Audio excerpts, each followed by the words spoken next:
Hey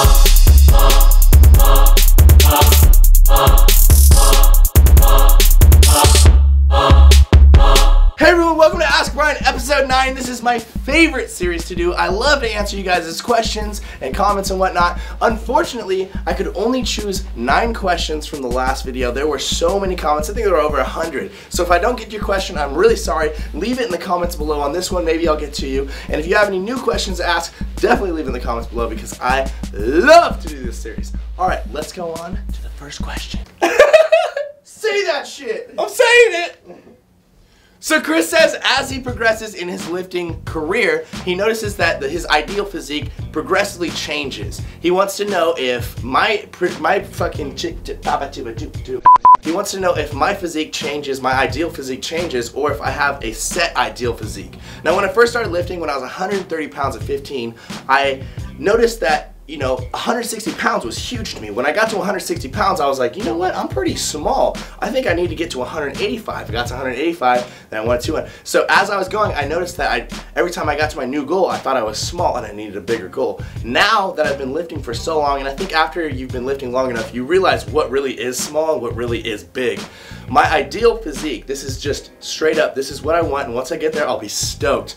My ideal physique is 245 to 255 pounds lean, probably 7 to 9% body fat. So it's a pretty big goal considering that I'm at 210 pounds, probably somewhere around 10 to 13% body fat right now. I think after maybe another decade, maybe another 15 years, I'll be able to be at least close to my ideal physique, but it's pretty huge. We'll get there. So I wanted to take a second to point this comment out. I get these kind of comments all the time, and these comments make my day. Like seriously, these kind of comments make me want to go to the gym and hit a harder weight than I've ever hit, because I realize that I'm inspiring and motivating people, and when you leave these comments, it really like solidifies that to me, and that's awesome, and I couldn't be more appreciative of these types of comments. Voltaic Furman says, hey Brian, how come my biceps are never sore after I work out? Now being sore after your workout doesn't mean shit. I know you want that, right? It feels good when you hit a heavy leg day and then your legs can't move the next day. But really, all that soreness is coming from is a buildup of calcium in your muscles just to isolate the muscle from further damage. But it doesn't mean that you had a better workout or worse workout than if you weren't sore, okay? After a certain amount of time, after about 2 to 3 weeks of lifting consistently, you shouldn't get as sore as when you first start lifting. For example, I never ever get sore, period. DJ Stasnin says, hey man, do you listen to music at all? Do you find that it distracts you? If you do listen to music in the gym, what kind of music do you listen to? Now for copyright reasons, I actually only listen to royalty-free music, and it's actually pretty good. Play the song. Yeah! That's what I'm talking about. But seriously, when there's not music being played over the PA at a gym, I love to not have music in my ears because I feel like I can get more of a focus. I feel like I can think better, more exact about the contractions that I'm making. I can think further into the mind-muscle connection that I'm making.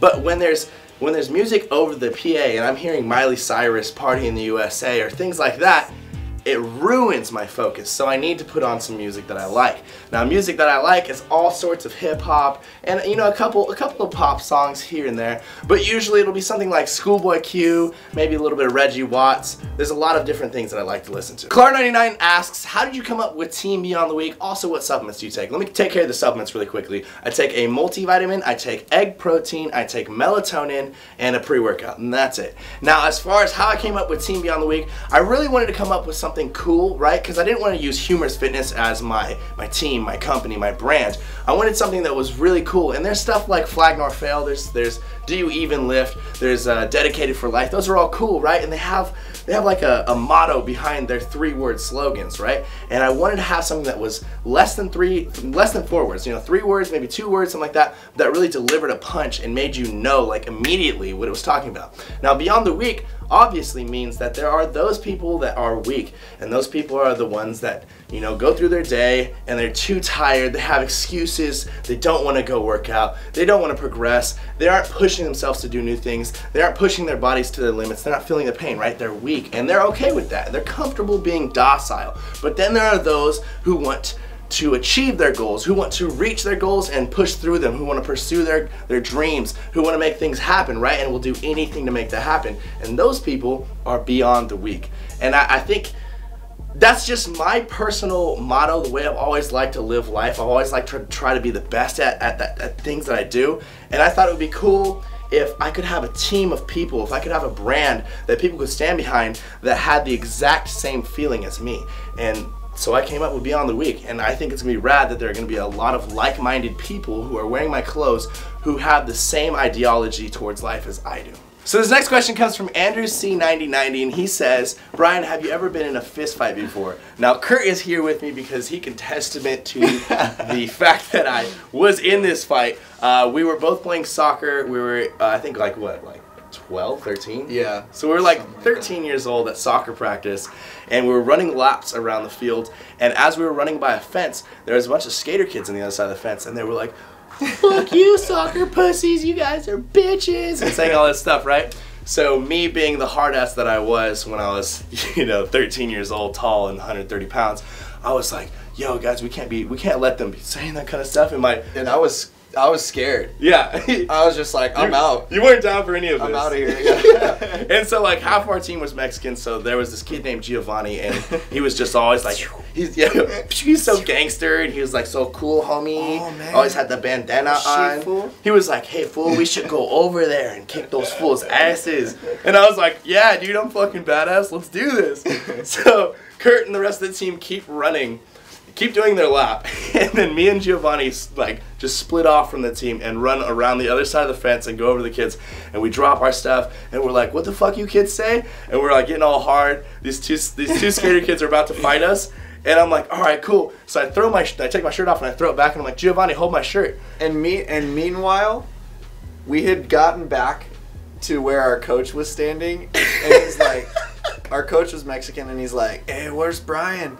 And that was when Memo was our coach. Oh, Memo, yeah. And I was like, oh, I don't know, like trying to pretend like I didn't know where you were. Meanwhile, I'm over there about to fight. And then one of the kids was like, he's over there. And we all look, and Brian is squaring up with this kid, like about to fight him as soon as and our coach is like, oh, fuck. So I throw my shirt back. I was like, Gio, hold my shirt. And then I look back, and there was no Gio there. Gio had already, he had left like 30 seconds earlier. I forgot that and part. I was just like, fuck. So me and this fucking skater kid squared up, and we're 13, so it was a bunch of this bullshit. We're like, trying to fight each other, and everyone's like backing up and shit. And then Giovanni's older cousin, who was probably 21 at the time, came over and he was like, hey little guys, and he like broke us up. Didn't he try and like hit you with a skateboard too or something? The kid did try to hit me with a skateboard, but I was too fast. Bitch. So that was the time that I got my first fist fight. Come at me, bro. Thank you guys for checking out this video. That is all the questions that we have today. Episode 9 is now complete. My voice is still skewed and perskewed and flued. Scooby-Looed.